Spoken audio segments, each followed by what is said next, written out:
Senator Rounds was with us in South Dakota yesterday. He lives in Trump country. You live in Trump country. Do they waver? Do your Republicans in Arkansas, do they waver over all these scandals and discourse in Washington?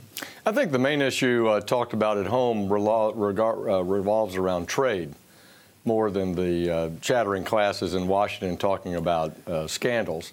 They are concerned about how does the trade conflict between China and the United States impact farm prices, for example, because Arkansas has farming as its biggest portion of its GDP. The Secretary of Treasury, Mnuchin, Mr. Kudlow of the White House, their idea of an agricultural exercise is Saturday in the Hamptons in the summer. What do you tell the fancy Wall Street guys when you meet with them over it? You go to the Trump Tower Hotel, you sit at the bar with your sparkling soda. Too expensive. And you get too expensive. You got to tell those guys what it's like out there in the real world. What do you say to the Wall Street guys? Well, I say that the steel and aluminum tariffs across the board, for example, is something I didn't support. I feel like targeted tariffs very specifically is the only way to go, which is the 301 action is a much more sophisticated approach, which I think could produce a good bilateral discussion between China and America that's overdue in many categories. But look, retaliation is frequently against American farm products. This is, you've seen the EU list, you've seen the China list.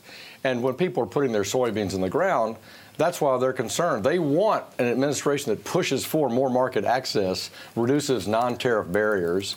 They want that. But they also are concerned when they think it's going to be across-the-board impact, negative impact. Should the U.S. not just, deal with China in intellectual property? Right, because as soon as you start touching anything else, then you don't have the support of your allies, you don't have the support of Europe.